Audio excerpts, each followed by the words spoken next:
So what is the difference between hedge funds, private equity funds, and venture capital funds, and how do these three different fund types play together? We're gonna talk about what these funds are and even sub-funds underneath them. For example, Jim Campbell spent $300 million so that his hedge fund could run a fiber optic cable from Chicago to New York that would allow them to insert their trades a millisecond faster than other firms. We're gonna talk about the sub-strategies beneath private equity, the sub-strategies beneath venture capital and hedge funds, and how they all play and work and sometimes compete against one another. Now, for those of you who don't know me, my name is Bridger Pennington. I currently run a 8-figure hedge fund, and we've helped hundreds of people launch their own funds as well. So let's go to the whiteboard here. Where do these three firms play together? Right here we have this growth curve of a business. A business will start from zero. They will then play usually in the private markets. Eventually, one day, they hope to play in the public markets, typically through what's called an IPO, or an initial public offering. And this is where things start to differ and overlap. So I'll start from the beginning. Venture capital down here. If you guys have seen Shark Tank before, this is where venture capital plays. Venture capital will play in the early startup phase of business. A business is right here at zero, or sometimes even negative. And venture capitalists will come and in hopes to invest in these startups. Now, there's a few different types of venture capital firms. You have firms that come in at the very early seed stage. They want to be the first check into a business. We have a partner group that we work with. They like to invest $25,000, $50,000, similar to like a Shark Tank type of business. Other venture firms like to come in different stages. Typically, venture goes through a stage called seed, Series A, Series B, and Series C, and that works up this curve of seed, A, B, and if they need it, C, they can keep going to D, E, F, G. Now, these rounds of funding, I'll put A here and B and C, is rounds of funding that they can raise if they want more capital. Oftentimes, a Series A is maybe roughly $5 to $20 million Series A, but it's their first round of official funding after a seed round, if they even have a seed round. A lot of venture capitals will like to enter the market here around a Series A or maybe Series B. Now, this is where private equity comes in. Private equity likes to come in a little bit later on the life cycle of venture, and this is where they start mixing. Sometimes private equity firms will enter businesses on the Series B round. And also venture capital firms are investing at a Series B round. Now, there's a number of different private equity firms, and they will do all sorts of different things. But on this life cycle, they sometimes will enter the business here with the ultimate goal of growing this business to sell it at a later stage. Now, some private equity firms enter here and hope to sell to maybe a different private equity firm in the future. Some take it full tilt and sell it to the public markets here through an IPO. And that's where they make lots of money. And then all of a sudden, the public markets can now trade, and that's where they get liquidity in this process. Some private equity firms are called distressed private equity firms. They will come, and that's why I put this dot here. Sometimes businesses are in decline, and they actually are right maybe on this part of the life cycle, and they kind of suck, and private equity firms will come in and rip the business apart and restructure things in order to bring it back to where it's in good graces again, that they can either grow it and sell it to somebody else or maybe IPO in the future.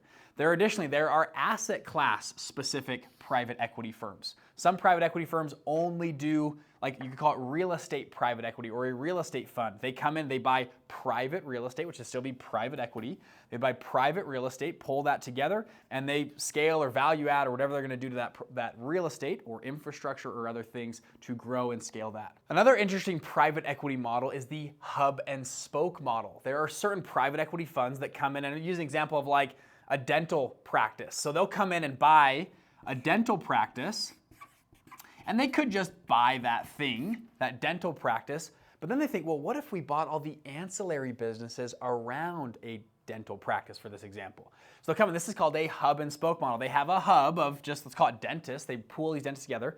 But then guess what? Every dentist, what do they need? Well, they need like a software to input, I don't know, all their dental needs. They put it into a software. So they go actually buy or build that software. Well, guess what? All dentists need certain tools and materials that they have to use. I'm sorry, I'm not the best versed on dental things, but they have certain items, so they go buy that part of their supply chain.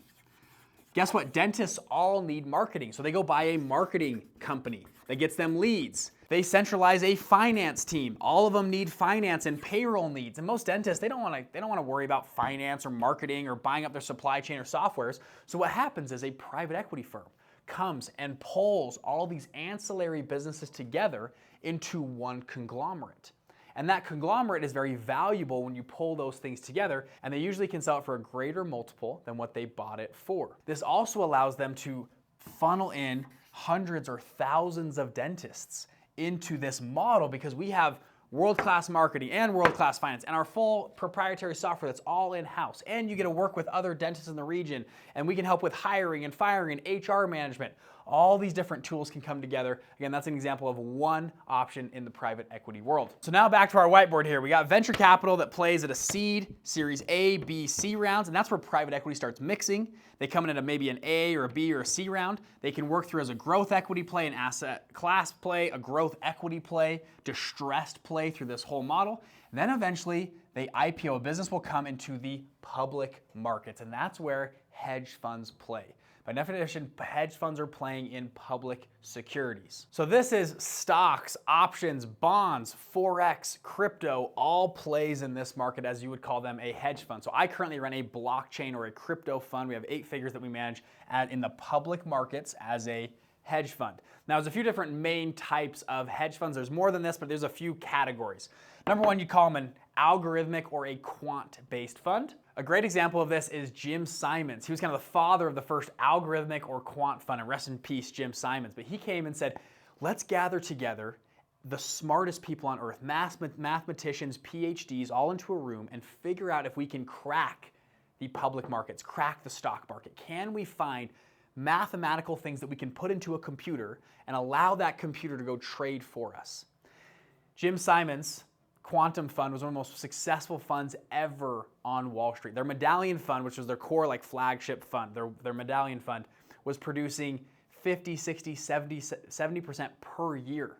It was so successful, they have not raised money for over 2 decades. And it's only closed to close family and friends because and we'll talk about this in other videos, we talk about limits on funds, how much they can raise, how many investors they can have.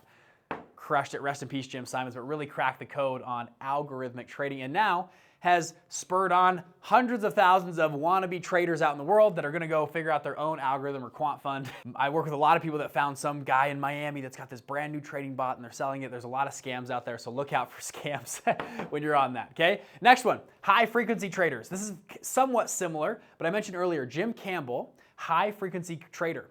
They found that they would trade the fractions of a penny on a stock, and they could trade sometimes 10,000, 100,000 trades in a day because they would trade these little slight variances inside of their fund. Now, there's been a lot of legislation put out to try to ban high frequency traders because they are algorithmically playing the market. It doesn't matter if the market goes up or down. They just make money on the little changes up and the little changes down, and the speed of trades is very significant here. That's where Jim Campbell spent $300 million running a fiber optic cable from Chicago to New York so that his trades were a fraction of a second faster than other people's trades. Now, another example on this, not as high frequency, but a few years ago, Robinhood, when there was the big GameStop AMC play and everyone was going crazy, Citadel was paying for order flow from Robinhood. And the theory is that what would happen is a lot of people like us are gonna buy GameStop. We put our orders in, and Citadel had a contract with Robinhood that said, well, before those orders, let's say there's a bunch of buy orders and the stock's getting bought up. Before those buy orders go in, Citadel could front run and say, well, we're gonna buy first, and then we'll let all these people buy. And algorithmically, that'll make the stock price go up or go down, and you can front run trades. Again, that's why there's a lot of legislation out against this and trying to figure out how to stop this because it's real, a lot of market manipulation can happen at the high ends of Wall Street. All right, on to the next one here, okay? Algo, high frequency. Let's talk about research-based funds. Now these funds do the exact opposite of these two funds. These funds do a lot of research up front. A great example is Hindenburg. Hindenburg Research has been a very activist and research-based funds. One of their biggest ones was Nikola. Now Nikola was a Tesla competitor. This is a few years ago, and Hindenburg came out and said, I don't think Nikola is being completely honest with what their marketing they're putting out. Nikola had this pickup truck they were going to put out, semi-truck fleet. I actually know a lot of personal investors that put a ton of money into Nikola. And one of their ads they put out was Nikola in motion. And what it showed was a semi-truck like running down a street, like driving. It was amazing. Like, wow, this is gonna be the first fleet of electric semi-truck vehicles. They're beautiful, they're amazing. It's gonna transform the world. This is the next Tesla. And the name was off of Nikola Tesla. It's like, wow, this is gonna be amazing. Well, Hindenburg Research did a little analysis and said, well, I don't think these trucks are actually running. And they dig in and they figured out the advertisement was called Nikola in motion. And what they had done was put a truck at the top of a hill and pushed the truck. And the truck was in neutral. And yes, it was in motion. The truck went down the hill, but it misled investors. And it was actually showing that these trucks aren't actually driving. They don't actually have an electric truck fleet of vehicles. They just pushed a truck down a hill. This was a hedge fund that came out and did this.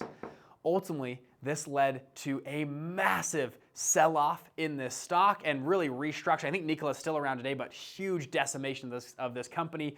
The founder, Trevor Milton, actually has been sentenced and has a bunch of prison time and fines and all this kind of stuff that he's had to deal with because of an activist hedge fund that came out and did some research. And what they do, by the way, before they publish that research, they take a massive short position. So they took a huge short position, then they publish the research. And by the way, the research has to be true.